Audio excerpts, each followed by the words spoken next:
Olá, seja bem-vindo e que Deus te abençoe. É uma alegria compartilhar a palavra contigo e hoje estamos em Jeremias 39. Abra a tua Bíblia porque a minha já está aberta. Versículo 6. O rei da Babilônia mandou matar em Ribla os filhos de Zedequias. À vista destes também matou a todos os príncipes de Judá. Posou os olhos de Zedequias e o atou com 2 cadeias de bronze para o levar à Babilônia. Triste fim desse rei, não é verdade?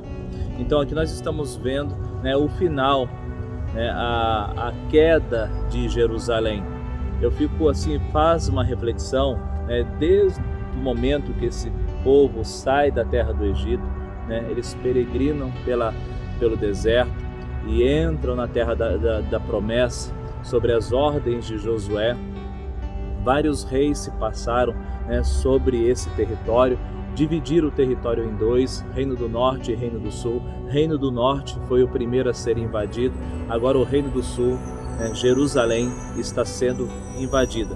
Apesar que Nabucodonosor já tinha entrado outras vezes, mas tinha preservado os príncipes, colocou um rei vassalo, ou seja, embaixo das suas ordens, mas não quiseram obedecer.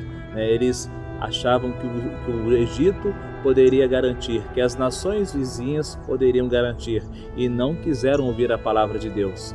E aqui a gente vê como termina uma história de um homem sem Deus. Ele perdeu os filhos e ainda ficou cego. Então o pecado, ele gera cegueira. Engraçado que foi assim também com Sansão, não é verdade?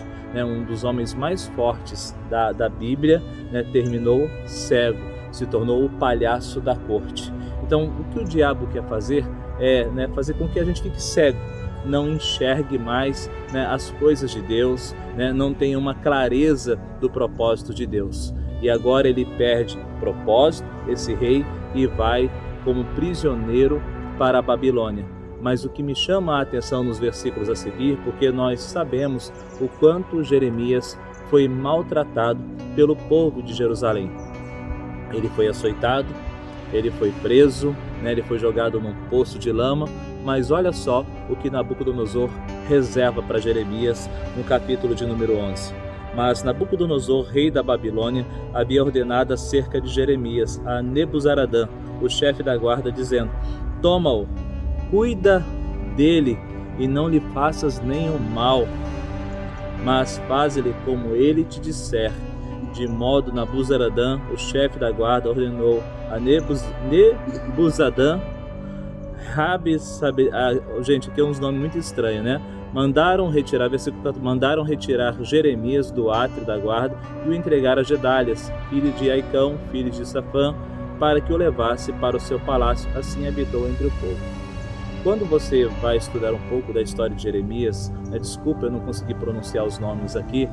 Quando você estuda um pouco a história de Jeremias, ele foi convidado para ir para a Babilônia, Foi convidado, não como escravo, assim como foi com Zedequias. Foi convidado, mas ele não quis. Então, Nabucodonosor deixou livre que ele escolhesse o que ele quisesse fazer e aonde quisesse habitar.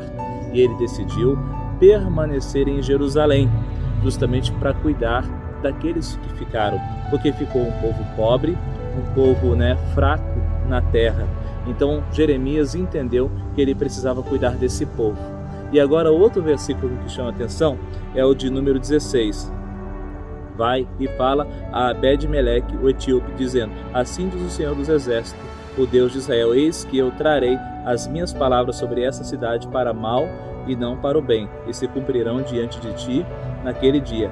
A ti, porém, eu livrarei naquele dia, diz o Senhor, e não serás entregue nas mãos dos homens a que temes. Então, aquele servo, o eunuco, o etíope, que estava no palácio do rei Zedequias, que interviu e tiraram Jeremias de dentro do poço de lama, Deus se lembrou dele. Ou seja, Deus, ele vai se lembrar de toda a bondade que você fizer. Por isso, uma coisa é certa: aquilo que a gente planta, a gente também vai colher.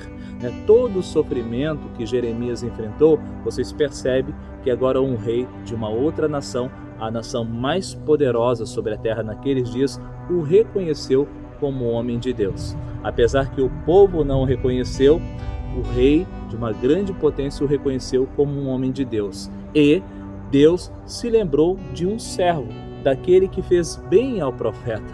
Então, quando nós fazemos o bem, quando nós plantamos o bem, pode ter certeza que a colheita é boa.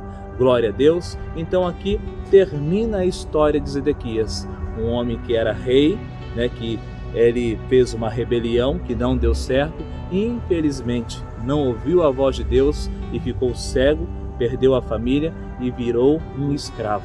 Então não permita, porque tudo que o diabo quer fazer conosco é nos escravizar no pecado, criar situações, destruir os projetos, destruir a família. Não permita que isso aconteça.